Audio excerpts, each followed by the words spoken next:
Hello students, आपका मेरे YouTube channel पे बहुत बहुत स्वागत है स्टूडेंट्स।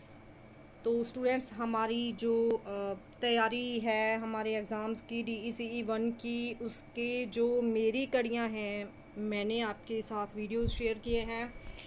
उन्हीं सभी वीडियोस में से एक कड़ी और मैं आज आपके लिए लेकर के आई हूँ, और एक कड़ी और जुड़ जाती है आज। तो स्टूडेंट्स, ये जो मेरे तरफ से आपके लिए क्वेश्चंस हैं, ये 2019 में जो एग्ज़ाम हुआ था उसमें से क्वेश्चंस हैं स्टूडेंट्स। और देखिए यहाँ पे ये 2017 में भी ये क्वेश्चन आपके लिए क्वेश्चन पेपर में आ चुका है, और दोबारा से 2019 में भी ये क्वेश्चन जो है वो आपके क्वेश्चन पेपर में आ चुका है। तो ये क्वेश्चन आपके साथ शेयर कर रही हूँ स्टूडेंट्स। चलिए हम देख लेते हैं, ज़्यादा समय हमारे पास नहीं है तो हम ज़्यादा समय नहीं ख़राब करते हैं। तो मैं एक बार फिर से आपका धन्यवाद करती हूँ। आप लोग मेरी वीडियो को बढ़ावा दे रहे हैं, तो धन्यवाद स्टूडेंट्स, मेरी तरफ से बहुत बहुत धन्यवाद आपका। तो चलिए हम वो क्वेश्चन देख लेते हैं, कौन सा क्वेश्चन है जो हमारे क्वेश्चन पेपर में 2017 या 19 में भी दोनों क्वेश्चन पेपर्स में एग्ज़ाम्स में आ चुका है। तो ये सवाल है, उदाहरण देते हुए स्पष्ट कीजिए कि बच्चों के विकास में खेल क्या महत्व रखता है। तो ये क्वेश्चन है स्टूडेंट्स, उदाहरण देते हुए स्पष्ट कीजिए कि बच्चों के विकास में जो खेल है वो उसका क्या महत्व है, खेल से बच्चों का विकास कैसे होता है, ये हमें यहाँ पे बताना है। तो आंसर देख लेते हैं स्टूडेंट्स। बच्चों के विकास में खेल निम्नलिखित भूमिका निभाते हैं। तो नीचे दिए गए हैं जो भूमिकाएं खेल निभाते हैं हमारे विकास में। तो पहला क्वेश्चन है, पहला पॉइंट है स्टूडेंट्स, खेल कल्पनाशीलता और सृजनात्मकता को बढ़ावा देता है। तो जाहिर है स्टूडेंट्स, जब बच्चे खेल खेलते हैं तो वो कल्पनाएं करते हैं, और जैसी कल्पनाएं करते हैं वो वही सृजना करते हैं खेल की या कुछ भी। और जैसे जैसे बच्चे खेल खेलते हैं और खेल खेलते समय वो कल्पनाएं भी करते हैं, और जो जैसी कल्पनाएं होती हैं वैसी ही सृजना भी होती है, और विकास जो है उसको भी बढ़ावा देता है। तो कैसे बढ़ावा देता है देख लेते हैं। खेल खेलने के दौरान बच्चे अलग अलग भूमिकाएं निभाते हैं। ऐसा करते हुए उनकी बातचीत और व्यवहार उसी व्यक्ति के अनुसार होता है जिनकी यह भूमिका कर रहे होते हैं।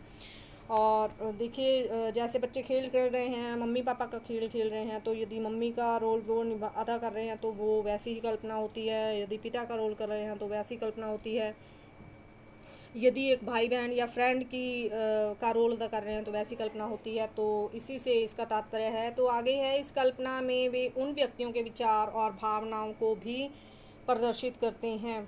जैसी भावनाएं जैसे जिस भी सदस्य की वो भूमिका कर रहे हैं उसकी जैसी भावना होती है वो उन भावनाओं को भी वहाँ पे प्रदर्शित करते हैं। मतलब जैसा वो उन्होंने बिहेव करना होता है वैसा ही बिहेवियर उनका होता है। उदाहरण के लिए, खेल में बालिका गुड़िया की माँ बनकर गुड़िया को कहती है कि उसे टॉफ़ी नहीं मिलेगी क्योंकि यह उसके लिए हानिकारक है।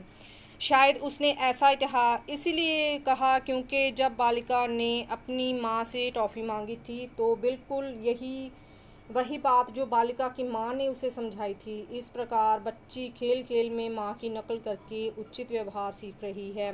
तो बच्चे वैसे ही बोलेंगे जैसे माताएं उनसे बोलती हैं, उनके जैसे जो भी उनके लिए अच्छा है, सही है, तो वैसा ही वो बोलती हैं।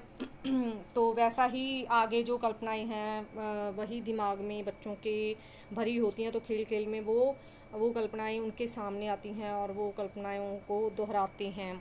आगे है, खेलों में नाटक करना बच्चों के खेल का एक अभिन्न हिस्सा है। खेल में बालिका वास्तविकता से हटकर बहुत कुछ सृजनात्मक करती है। तो जो वास्तविकता होती है स्टूडेंट्स, वास्तव में होता है, उससे हटकर जो बालिका है उसके दिमाग में जो चल रहा है उसके हटकर कुछ सृजनाएं करती है। इस प्रकार खेल कल्पना शक्ति को विकसित करता है और यह बच्चों को दैनिक स्थितियों से जूझने में मदद करता है। तो दैनिक जो हर रोज़ की स्थितियां हैं बच्चों में दृढ़ता आती है उनसे निपटने की, यहाँ पे इसका तात्पर्य है, इसी से है। दूसरा है, खेल संज्ञानात्मक विकास को बढ़ावा देता है। तो स्टूडेंट्स, जो इमोशंस को भी बढ़ावा देता है, ये जो खेल में विकास होता है, खेल के दौरान बच्चों को वस्तुएं छूने, उन्हें ध्यान से देखने और आसपास के वातावरण की छानबीन करने का मौका मिलता है और इससे उन्हें अपने मन में उठते हुए अनेक प्रश्नों के उत्तर मिलते हैं। खेल क्रियाओं के माध्यम से वे आम घटनाओं के घटित होने के कारण भी समझने लगते हैं। बच्चों को इच्छानुसार खेलने के अवसर देने से हम उनकी सीखने में मदद करते हैं। खेल द्वारा बच्चों को खोज करने एवं समय सीखने का अवसर प्राप्त होता है। जाहिर सी बातें हैं, आम सी बातें हैं स्टूडेंट्स। खेल में बच्चे को अपनी रुचि के अनुसार क्रियाएं चुनने की स्वतंत्रता होती है। इस कारण वह ऐसे खेल चुनता है जो उसके लिए ना तो बहुत सरल हों, ना ही बहुत कठिन, परंतु चुनौतीपूर्ण हों। तो इस प्रकार वह उन चीज़ों को सीखता है जिन्हें सीखने के लिए वह तैयार होता है। इस प्रकार सीखने की प्रक्रिया बोझ ना बनकर आनंदमयी हो जाती है। बहुत ही इंटरेस्टिंग क्वेश्चन है, आपको समझ में आ जाएगा और आसान भी है स्टूडेंट्स। देखिए स्टूडेंट्स, बोलते बोलते तो सभी से जो वर्ड हैं उनकी अशुद्धता हो जाती है स्टूडेंट्स जब बोलते हैं। और बोलते बोलते तो मुझे नहीं लगता कि कोई भी जो टीचर है, शिक्षक है या स्टूडेंट है, जब वो बोल रहा है तो कहीं भी उससे गलती नहीं होती और अशुद्धताएं नहीं होती। अशुद्धियां बहुत होती हैं जब हम पढ़ रहे होते हैं, सीख रहे होते हैं। तो स्टूडेंट, जब अशुद्धियां ही नहीं होंगी तो हम सीखेंगे कहाँ से?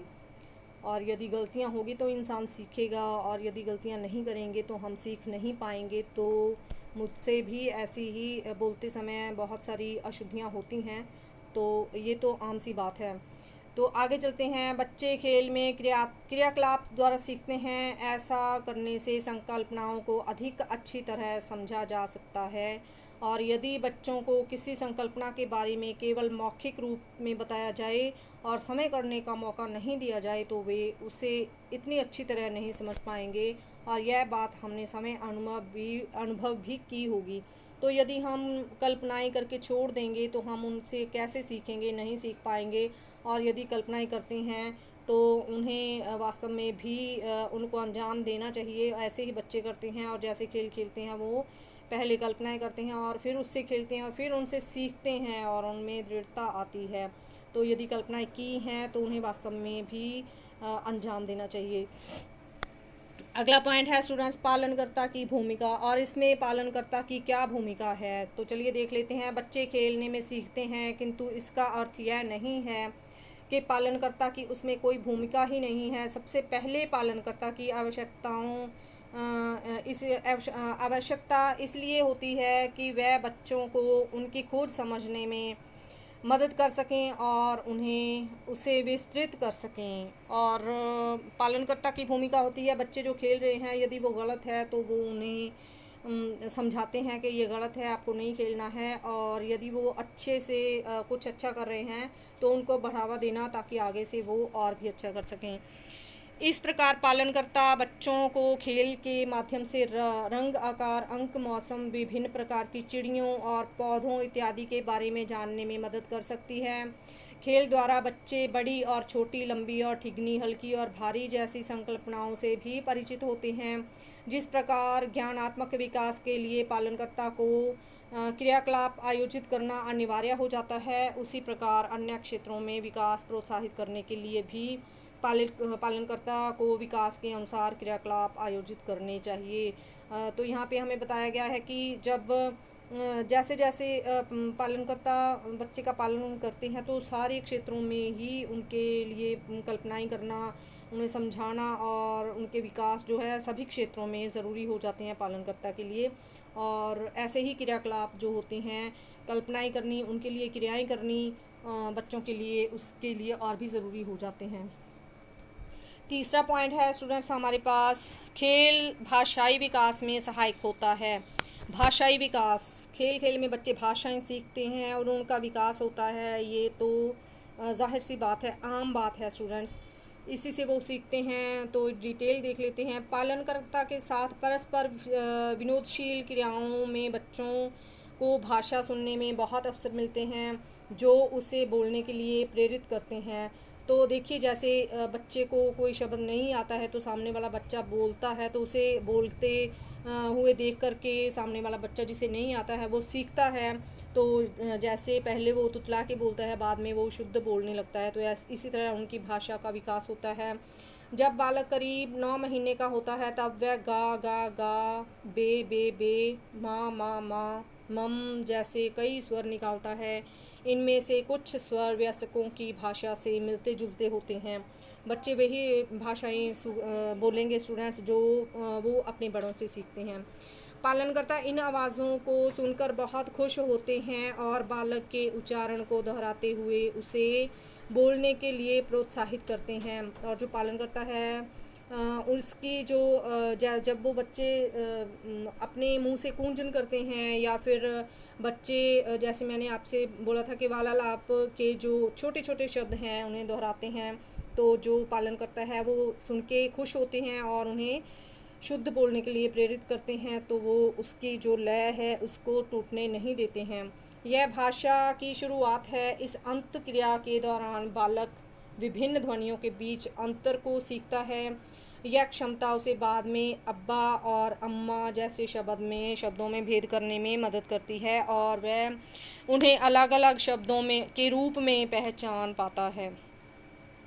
आम ही हमारे घरों में होने वाली बातें हैं जो बच्चों के ज़रिए हमारे साथ होती हैं और हम देखते हैं, हम भी उन्हें सिखाते हैं।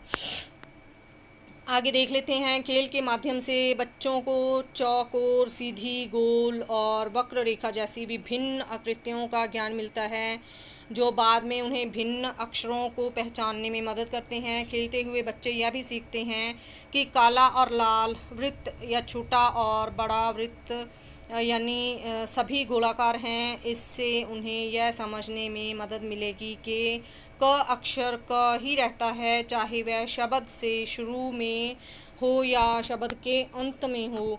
खेल ही खेल में वह पहले और बाद, बाएं और दाएं, ऊपर और नीचे जैसी संकल्पनाओं का अर्थ सीखते हैं जो कि लिखना और पढ़ना सीखने के लिए अति आवश्यक हैं। तो स्टूडेंट्स, आपको पता है कि एक बच्चा वक्र रेखा जो सीधी रेखाएं हैं उनसे ही सीखता है। जैसे 3 साल का बच्चा है तो उसके लिए पहले छोटी छोटी सीधी सीधी लाइनें लगा करके कॉपी में हम देते हैं ताकि बच्चा उसमें पेंसिल चलाना सीखे और अपना हाथ चलाना सीखे। जैसे जैसे उसका हाथ चलता है हम जो लकीरें होती हैं उनको बदलते बदलते उनको अक्षरों का रूप दे देते हैं। जैसे जैसे बच्चा सीखता है उसका विकास होता है।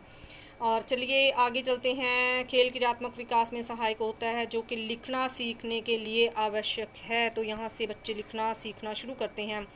तो आगे है खेल शारीरिक और क्रियात्मक विकास को भी बढ़ावा देते हैं। शारीरिक विकास भी होता है यहाँ पे और बच्चे क्रियाएं करते हैं और इन सब को शारीरिक और क्रियाओं को करने में भी यहाँ पे विकास होता है और विकास को सुदृढ़ता मिलती है। स्टूडेंट्स आगे डिटेल देख लेते हैं। अभ्यास द्वारा शारीरिक और क्रियात्मक कौशलों का विकास होता है। यहाँ पे वो शारीरिक और क्रियात्मक जो हुनर है वो सीख रहे हैं। खेल एक ऐसी क्रिया है जो बच्चों को अभ्यास के पर्याप्त अवसर प्रदान करती है और यदि बच्चे खेलेंगे नहीं तो कुछ भी नहीं सीखेंगे। यहाँ पे अलग अलग भिन्न भिन्न अवसर जो होते हैं, मौके होते हैं, उन्हें सीखने के मिलते हैं। उदाहरण के लिए जब एक 4 महीने के शिशु की माँ उसके आगे एक झुनझुना रख देती है, शिशु का ध्यान झुनझुने की तरफ आकर्षित होता है और वह अपनी पीठ से पेट पर पलटकर उस तक पहुँचने की कोशिश करता है। यह करने के लिए मांसपेशियों का समन्वय ज़रूरी है। बार बार झुंझुने तक पहुंचने के प्रयास में शिशु को पलटी खाने का अवसर मिलता है। धीरे धीरे वह यह आसानी से कर लेता है। तो आगे है स्टूडेंट्स, बच्चे जब ईंटों की एक पंक्ति पर चलने की कोशिश करते हैं, दीवार फांदते हैं और सीढ़ी चढ़ते हैं। दीवार फांदना मतलब दीवार पर चढ़ते हैं और दीवारों को लांघते हैं। जैसे उसी से ये अभिप्राय है। दीवार फांदते हैं, दीवार को लांघ कर दूसरी तरफ जाते हैं, सीढ़ियों पर चढ़ते हैं, झूलों पर लटकते हैं, दौड़ने के खेल खेलते हैं, साइकिल की सवारी करते हैं। तो उनकी बहुत मांसपेशियों का समन्वय बढ़ता है, उनकी मांसपेशियां खुलती हैं और उनका विकास होता है। खेल खेल में ज़मीन में गड्ढे खोदने, पत्तियों के हार बनाने, चित्र बनाने और उनमें रंग भरने में बच्चों की लघु मांसपेशियों का विकास होता है। तो यहाँ पे बच्चे चित्र बनाना जैसे पेंटिंग और ड्राइंग वगैरह भी बच्चे सीखते हैं। तो यहाँ पे उनका विकास होता है और उसको परिपक्वता मिलती है। 5वां पॉइंट है स्टूडेंट्स, खेल भावात्मक विकास में सहायक होता है। तो जो खेल है भावात्मक विकास में भाव शब्दों के भाव निकालने यहाँ पे सीखते हैं। खेल क्रियाओं द्वारा बच्चों को खुशी, क्रोध, भय और दुख व्यक्त करने का अवसर मिलता है। खेल में कुछ भी मनचाहा करने की छूट होती है, परंतु उससे किसी को हानि न पहुँचे। खेल उन भावनाओं और संवेगों को व्यक्त करने का अवसर प्रदान करता है जो अन्य स्थितियों में अभिव्यक्त नहीं किए जा सकते। तो यहाँ पे बच्चे सीखते हैं कि हमें, जैसे बच्चे आपस में झगड़ते हैं तो उससे उनको पता चलता है कि हमने झगड़ा किया और उन्हें वो फीलिंग आती है कि ये नहीं करना चाहिए था। तो यहाँ पे भाव और उनके इमोशंस भी हैं यहाँ पे। तो क्या भाव निकलते हैं, बच्चे सीखते हैं, खुशी का पता चलता है बच्चों को। तो एक बच्चा हंस रहा है, उसको देख के दूसरा बच्चा हंसता है। तो दो झगड़ा कर रहे हैं तो एक बच्चा, तीसरा बच्चा खड़ा होके वहाँ उनको देख रहा है और उन्हें, उनके मन में डर पैदा होता है। तो यहाँ पे ये सभी जो हैं भावात्मक विकास जो है उनका होता है और वो इसमें सुदृढ़ होते हैं। तो खेल में पिता की भूमिका का उदाहरण के लिए, खेल में पिता की भूमिका का अभिनय करते हुए बालक दूसरे बच्चे को अपनी आज्ञा का पालन करने के लिए कह सकता है। ऐसा वह अन्य स्थितियों में शायद ना कर सके। एक लड़ाई का दृश्य खेलते समय वह ज़ोर से चिल्लाता है, वस्तुएं इधर उधर पटकता है और अन्य बच्चों को मारने का नाटक कर सकता है। अतः वह वो सब करता है जिसकी अनुमति उसे आमतौर पर नहीं मिलती। अतः खेल बच्चों के विकास में मदद करके उन्हें भविष्य की भूमिकाओं के लिए तैयार करते हैं। तो यहाँ पे बहुत ही साफ साफ हमें समझाया गया है कि खेल कैसे हमारे जो जीवन लक्ष्य पर तक पहुँचने और हमारे जीवन में जो हमारे शारीरिक विकास हैं सभी उनमें कैसे हमें बढ़ावा देती हैं और कितने ज़रूरी हैं। तो खेल खेल में सीखी गई संकल्पनाएं, पढ़ने लिखने के कौशल और समूह खेल में हिस्सा लेने की क्षमता तथा बाद में स्कूल में समायोजन में मदद करती हैं। अतः खेल औपचारिक शिक्षा की तैयारी में सहायक होता है। खेल प्रश्न पूछने और खोजबीन करने की मनोवृत्ति को भी परिपोषित करते हैं और जैसे जैसे बच्चे नई चीज़ें सीखते हैं और उनमें निपुणता प्राप्त करते हैं वे अपने बारे में आश्वस्त होते हैं। यह बढ़ता हुआ आत्मविश्वास उन्हें चुनौतियां स्वीकार करने के लिए तैयार करता है। तो स्टूडेंट्स हमारा यहाँ पे छठा पॉइंट है स्टूडेंट्स, ये 10 नंबर का क्वेश्चन है और 15 नंबर का भी हो सकता है। यदि ये 10 नंबर का आता है तो आप इसे 10 नंबर वाला ही लिखिए, यदि 15 नंबर का आता है तो आप इसको और भी बढ़ाकर लिख सकते हैं ताकि आपको 15 नंबर मिल सकें। तो छठा हमारा पॉइंट है, खेल के द्वारा बच्चे सामाजिक होना सीखते हैं। खेल के दौरान बालक यह समझता है कि लोगों और वस्तुओं पर क्या प्रभाव पड़ सकता है और वह यह समझने लगता है कि रोने पर माँ उसके पास आएगी और जब वह हंसेगा तो माँ भी हंसेगी और उसे गोद में उठा लेगी।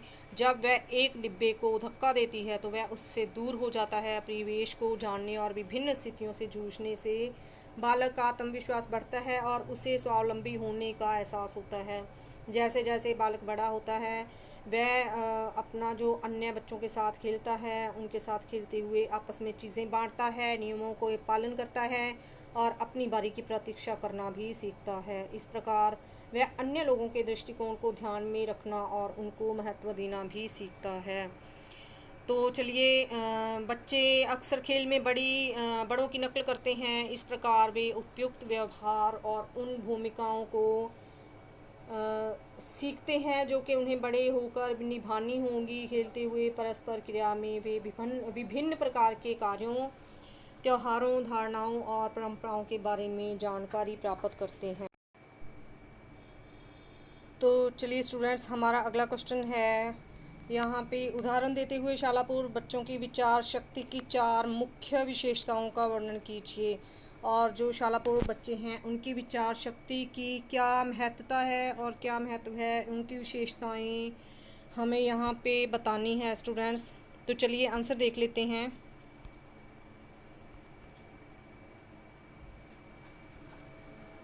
तो स्टूडेंट्स हमारा आंसर है आंसर देख लेते हैं। पियाजे के अनुसार विचार शक्ति का विकास 4 अवस्थाओं से होकर गुजरता है और यहाँ पे हमें बताया गया है कि पियाजे के अनुसार जो बच्चों की विचार शक्ति है वो 4 अवस्थाएं लेकर के उत्पन्न होती है। तो कौन कौन सी हैं ये भी हम देखेंगे। आगे हम इसका आंसर देख लेते हैं। विकास की पहली अवस्था संवेदी क्रियात्मक है और इसकी अवधि जन्म से लेकर 2 वर्ष तक है। तो पहली अवस्था कौन सी है स्टूडेंट्स? बच्चों की जन्म से 2 वर्ष तक पहली अवस्था है। विकास की 2 से 6 वर्ष तक की दूसरी अवस्था और पूर्व सक्रियात्मक अवस्था कहलाती है स्टूडेंट्स। और यहाँ पे तीसरी अवस्था हमारे पास है 9 से 11 वर्ष तक मूर्त सक्रियात्मक अवस्था कहलाती है। और तीसरी अवस्था जो है 9 से 11 वर्ष तक मूर्त सक्रियात्मक अवस्था कहलाती है स्टूडेंट्स। ये हमारा मेन पॉइंट है। 9 से 11 वर्ष तक बच्चे परिपक्व हो जाते हैं और यहाँ पे 12 वर्ष के बाद बालिका औपचारिक सक्रियात्मक अवस्था में प्रवेश करती है। तो यहाँ पे बच्चे सारे जो भी उन्होंने 12 वर्ष तक उनके जो बचपना है, बचपन में उन्होंने सीखना होता है वो सीख लेते हैं स्टूडेंट्स। तो आगे यहाँ पे 12 वर्ष के बाद जो हमें बताया गया है कि 12 वर्ष के बाद बालिका औपचारिक सक्रियात्मक अवस्था में प्रवेश करती है, मतलब कि किशोरावस्था में प्रवेश करती है। तो आगे चलिए, संवेदी क्रियात्मक अवस्था में शिशु आसपास के लोगों व परिवेश को अपनी ज्ञान इंद्रियों और क्रियात्मक क्षमताओं के द्वारा समझाते हैं। तो यहाँ पे बच्चे जब परिपक्व हो जाते हैं तो उनकी ज्ञान इंद्रियाँ भी जो हैं परिपक्व हो जाती हैं और क्रियात्मक क्षमताएं जैसे उनकी जो ताकत होती है उसके द्वारा वो समझाते हैं, उनकी क्षमता बढ़ जाती है उनके लिए। तो चलिए आगे चलते हैं। वे वस्तुओं के बारे में अपनी ज्ञान इंद्रियां द्वारा और उन पर प्रयोग करके ज्ञान प्राप्त करते हैं। उदाहरण के लिए बालिका लकड़ी के गुटके के बारे में उसे छूकर और देखकर ज्ञान इंद्रियात्मक सूचना जानकारी प्राप्त करती है। देखिए, लकड़ी का गुटका हो या प्लास्टिक के ब्लॉक्स जैसे जिन पर कुछ भी लिखा होता है, जैसे काउंटिंग लिखी होती है और उन पर कलर्स भी होते हैं, उनके नेम्स भी लिखे होते हैं या फिर कैपिटल लेटर्स होते हैं, कुछ भी है। जब बच्चा बालिका उसको छूती है तो यहाँ पे हमें बताया गया है कि वो अपनी ज्ञान इंद्रियों का जो प्रयोग करती है, सोचती है कि ये क्या है या इस पर क्या लिखा है, तो उसके बारे में जानकारी प्राप्त करती है। और ये ज्ञान इंद्रियाँ ही हैं जो यहाँ पे सुचेत करती हैं हर चीज़ के लिए हमें। आगे चलते हैं। वह उसे फेंकती भी है, पैर से ठोकर भी लगाती है, धक्का भी देखती है और उसे उछालती भी है, मतलब कि उसके साथ खेलती है और खेलते हुए हर क्रिया करती है। क्रियात्मक क्षमताएं देखिए, यहाँ पे क्रियात्मक जो उनकी क्षमता जैसे ताकत कह देते हैं और बल कह देती हैं, जो यहाँ पे लगाती है, पैर से भी लगाती है, हाथों से भी लगाती है और उछल कर भी बल लगाती है। वो वयस्कों के समान वह उस लकड़ी के गुटके के गुणों, ठोस लकड़ी का बना हुआ रंग के बारे में नहीं सोच सकती क्योंकि अभी उसकी ये संकल्पनाएं नहीं बनी हैं। और दूसरे शब्दों में इस अवस्था में शिशु संकल्पनात्मक रूप से नहीं सोच सकते हैं। तो क्रिया किए बिना यानी वस्तुओं के छुए के बिना, उनको पलटे उल्टे बिना और उनके साथ कुछ क्रिया किए बिना शिशुओं के बारे में नहीं जान पाते हैं। जो शिशु हैं वो वस्तुओं के बारे में नहीं जान पाते हैं और वयस्क भी किसी नई वस्तु को पहले देखते हैं और उसे छूते हैं। तो सभी अवस्थाएं हैं। किसी भी अवस्था में जब हम कोई चीज़ खरीद लेते हैं, उसे छूते हैं, या फिर हमारे सामने कोई ऐसी चीज़ पड़ी है जिसे हमने नहीं देखा, पहली बार देख रहे हैं, तो उसको हम देखते हैं, छूते हैं और उसको उठाकर भी देखते हैं, उसका वज़न भी देखते हैं और उसके बारे में जानकारी हासिल करते हैं स्टूडेंट्स। तो आगे हैं हमारे पास, वयस्क भी किसी नई वस्तुओं को पहले देखते हैं और उसे छूते हैं, परंतु वयस्क और बड़े बच्चे घटनाओं और वस्तुओं को समझने के लिए केवल ज्ञान इंद्रियों से प्राप्त जानकारी पर ही निर्भर करते हैं। जैसे आँखों से देखना, आँखें भी ज्ञान इंद्रियाँ हैं, देखकर वस्तु को पहचानना, और किसी की आवाज़ सुनकर कानों से सुनना, और नाक से सूंघना स्टूडेंट्स, और अपनी जो ज़बान है उससे किसी का स्वाद चखना। तो ये हमारी सभी ज्ञान इंद्रियाँ हैं, इनसे ही हम हर एक चीज़ का पता लगा सकते हैं। वे जानकारी को संकल्पनाओं में वर्गीकृत करते हैं और उनके बारे में अमृत रूप में और तर्कपूर्ण ढंग से विचार करते हैं, उनका तर्काधार निकालते हैं और सभी निचोड़ निकालते हैं उनके। दूसरे वर्ष के अंत तक शिशु संकल्पना निर्माण करने लगती हैं। तो चलिए आगे, हमारी पहली उप अवस्था है जो शिशु की, उसे देख लेते हैं। पहली उपावस्था की अवधि जन्म से 1 महीने तक की है, और यहाँ पे ये आपको याद रखना है कि पहली अवस्था जन्म से 1 महीने तक की है। इस अवस्था में नवजात शिशु अपनी सहज प्रतिक्रियाओं द्वारा वातावरण से अपना समन्वय बैठाते हैं। उदाहरण के तौर पर भूख लगने पर नवजात बालिका रोती है, और जैसे ही उसका मुंह निप्पल को छूता है वह उसे चूसने लगती है। चूसना इस अवस्था में सहज प्रतिक्रिया है। सीखने की बुनियाद इसी समय बढ़ती है, और शिशु अपनी सहज प्रतिक्रियाओं में परिवर्तन लाकर वातावरण से अपना तालमेल बैठाते हैं। शिशु की चूसने की क्रिया के उदाहरण द्वारा इस तथ्य को भली भांति समझा जा सकता है। सबसे पहले बालिका माँ के स्तन को चूसती है, बाद में वह अन्य वस्तुओं को भी चूसती है, जैसे अंगुली चूसनी या चादर का कोना, और यह सामान्यीकरण की शुरुआत है। सामान्यीकरण मानसिक विकास का एक महत्वपूर्ण हिस्सा है। सामान्यीकरण यहाँ पे हमें एक्सप्लेन किया हुआ है। ये जो सामान्यीकरण है मानसिक विकास का एक महत्वपूर्ण हिस्सा है, और सामान्यीकरण बच्चों में संकल्पना विकसित करने में सहायक होता है। उदाहरण के तौर पर विभिन्न वस्तुओं को चूसने से यानी चूसने की क्रिया का सामान्यीकरण करके बच्चे यह समझने लगते हैं कि कौन सी वस्तु चूसे जाने पर आहार प्रदान करती है और कौन सी नहीं करती, अर्थात वे खाद्य और ना खाए जाने वाले जो पदार्थों की संकल्पना है उसे विकसित करते हैं। इसको स्पष्ट रूप से समझने के लिए एक और उदाहरण लें। किसी ध्वनि को 2-3 बार सुनने के बाद शिशु उस ध्वनि की संकल्पना का निर्माण कर लेते हैं, और चूड़ियों की झंझनाहट सुनकर रोती हुई बालिका चुप हो जाती है, क्योंकि उसने चूड़ियों की आवाज़ और माँ की उपस्थिति के बीच संबंधता सीख ली है। जैसे जैसे शिशु जानकारी का सामान्यीकरण करते हैं, उनकी संकल्पनाएं और विकसित होती हैं। जैसे यहाँ पे बताया गया है कि चूड़ियों की झंझनाहट, जैसे बच्चे माँ की चूड़ियों का पता लगाते हैं, और उनकी जो खुशबू है माँ के आंचल की बच्चों को पता चल जाती है। और जैसे कि कोई और बच्चे को उठा ले तो वो रोने लगता है, जब माँ उसे उठा लेती है तो वो बच्चा चुप हो जाता है, क्योंकि उसके आंचल की जो सुगंध है उसे पता चल जाती है। और चूड़ियों की जब झंझनाहट उसे सुनाई देती है तो वह भी माँ के आने का अनुभव जो है बच्चे को करवाती है। उपयुक्त उदाहरण में शिशु ने यह सामान्यीकरण किया कि चूड़ियों की झंझनाहट माँ की उपस्थिति को सूचित करती है। तो दूसरी उपावस्था है स्टूडेंट्स हमारे पास। दूसरी उपावस्था की अवधि दूसरे महीने से चौथे महीने तक रहती है।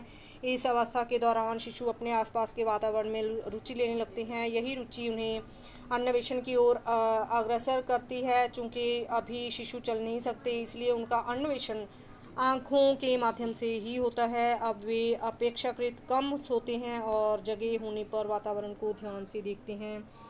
जब शिशु किसी वस्तु की ओर आकर्षित होते हैं तो वे उसे ध्यानपूर्वक देखते हैं, जैसे कि वे उसके बारे में सब कुछ जान लेना चाहते हैं, और वे उसको देखकर मुस्कुरा भी सकते हैं।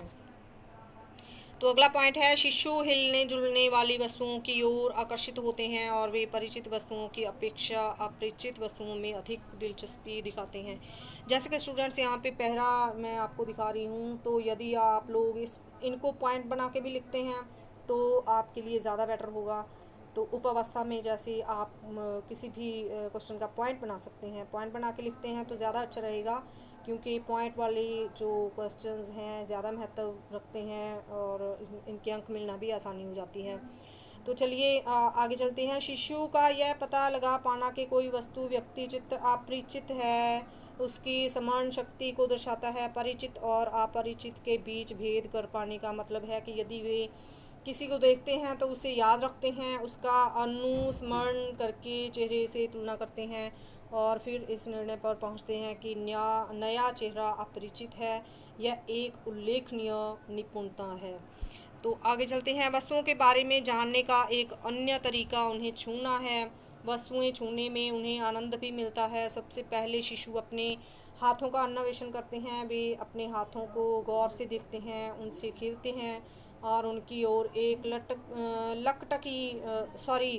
स्टूडेंट्स एक टकटकी लगाकर रखते हैं। और शिशुओं को यह गतिविधि अब और भी रोचक लगती है, क्योंकि अब उनकी मुट्ठी हमेशा बंधी नहीं रहती है और वे अंगुलियां और अंगूठे को हिलाते हुए देख सकते हैं। इस चर्चा द्वारा यह स्पष्ट है कि कैसे सभी ज्ञानेंद्रियां शिशु को अपने वातावरण के बारे में जानने में मदद करती हैं। तो हमारे पास यहाँ तीसरी जो उपावस्था है स्टूडेंट्स, जब तक शिशु तीसरी उपावस्था में प्रवेश करता है। कौन सी उपावस्था है तीसरी स्टूडेंट्स? 4 से 8 महीने तक की।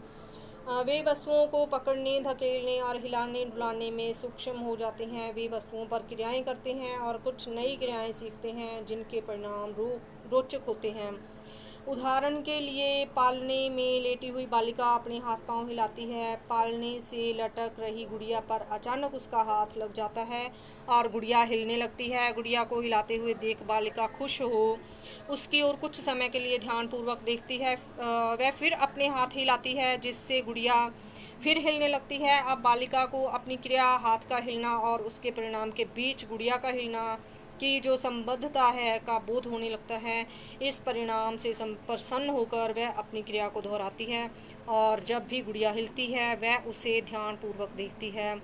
संभव है कि पूर्व उप अवस्थाओं में भी बालिका के हाथ पांव हिलाने से गुड़िया हिलती है, परंतु इन उप अवस्थाओं में बालिका ने अपनी क्रिया और गुड़िया के हिलने के बीच संबंध को नहीं पहचाना था। उसकी खुशी, उसकी उत्सुकता और क्रिया को बार बार दोहराना यह जाहिर करता है कि उसे अब संबद्धता का बोध हो गया है। जब शिशु यह जानने लगते हैं कि वस्तुओं पर उनकी क्रियाओं का प्रभाव पड़ता है तो उनकी क्रियाएं और स्वाभिप्राय हो जाती हैं, अर्थात उद्देश्यपूर्ण हो जाती हैं। स्वाभिप्राय क्रिया करने का अर्थ है कि बालिका क्रिया करके और क्रिया करने से पहले उसे करने की इच्छा रखती है और अर्थात वह जानती है कि यह क्या करना चाहती है। तो स्टूडेंट्स, यहाँ पे आपको ज़रूरत है अवस्थाएं जानने की और कौन सी अवस्था में बच्चा कौन सी क्रियाएं करने लगता है। तो ये क्रियाएं आप खुद अपनी तरफ से भी लिख सकते हैं, क्योंकि रोज़मर्रा की ज़िंदगी में हमारी आँखों के सामने सभी जो ये गतिविधियाँ होती हैं तो आपके लिए ये और भी आसान हो जाएगा। तो चौथी उपावस्था है स्टूडेंट्स हमारे पास लक्ष्य निर्देशित व्यवहार। चौथी उपावस्था की शुरुआत है जो कि 8 से 12 महीने की उम्र तक चलती है। तो यहाँ पे हमारी चौथी उपावस्था कौन सी है स्टूडेंट्स? 8 से 12 महीने तक जो चौथी अवस्था है वो है शिशु की चौथी अवस्था। तो समस्या समाधान के दृष्टिकोण से लक्ष्य निर्देशित व्यवहार एक महत्वपूर्ण चरण है। तो आगे चलते हैं। उदाहरण के लिए एक 11 माह की बालिका ज़मीन पर पड़े खिलौने तक पहुंचने की कोशिश कर रही थी। खिलौने को पकड़ने के लिए शिशु ने जैसे ही अपना हाथ बढ़ाया तो माँ ने उसके और खिलौने के बीच एक तकिया रख दिया। खिलौने को अब पकड़ने के लिए बालिका के लिए उस तकिए को हटाना आवश्यक था। उसने एक ही झटके में तकिया हटाया और अपना रास्ता साफ कर लिया। फिर माँ ने एक बार और तकिए को उसके और खिलौने के बीच रख दिया और अब की बार तकिए को हाथ से पकड़े रखा। इस बार बालिका ने जोर लगाकर तकिया हटाने की कोशिश की। पिछली उप अवस्थाओं में जब बालिका और उसके लक्ष्य के बीच कोई वस्तु बाधा बनती थी तो वह या तो उसकी अपेक्षा कर देती थी या फिर उसके नज़दीक से गुजर जाने की कोशिश करती थी, परंतु वह उस बाधा को हटाती नहीं थी। चौथी उपावस्था की मुख्य उपलब्धि यह है कि अब शिशु 2 या 2 से अधिक क्रियाओं का नियोजन कर अपने लक्ष्य तक पहुंचने का प्रयास करते हैं। उपयुक्त उदाहरण में शिशु ने हटाने की क्रिया और पकड़ने की क्रिया को नियोजित किया और खिलौना पकड़ लिया। लक्ष्य निर्देशित व्यवहार के अन्य उदाहरण है किसी लक्ष्य तक पहुंचने के लिए वयस्कों की सहायता लेना, जैसा कि मंसूर ने किया था, डिब्बे में वस्तुएं डालना और उन्हें निकालना। एक अन्य स्थिति में एक शिशु एक गुड़िया हिलाना चाहती थी, परंतु वह यह समय नहीं कर पाई। उसने पिता का हाथ पकड़ा, गुड़िया के ऊपर रखा और पिता के हाथ पर जोर लगाने लगी ताकि गुड़िया हिल सके। शारीरिक कौशलों का विकास, जैसे बैठना, पलट पाना, खड़े होना, घुटनों तक के भार चलना और वस्तुओं को पकड़ना शिशु को लक्ष्य निर्देशित व्यवहार में सहायता करते हैं। तो ये था स्टूडेंट्स हमारा अगला क्वेश्चन। और जैसे मैंने आपको बताया कि अवस्थाएं आपको याद कर लेनी है और कौन सी अवस्था में शिशु कौन सी गतिविधियां करने लगता है, तो ये याद कर लेनी है आपको और आप अपने आप उस अवस्था को लिखेंगे। ये आपके लिए आसान है। तो ये 2017 और 19 में आने वाले जो क्वेश्चन थे आपके लिए, तो आप लोग इसकी तैयारी कीजिए और क्वेश्चन पेपर के क्वेश्चन आपके सामने लेके आऊँगी मैं। तब तक मुझे दीजिए आज्ञा। धन्यवाद।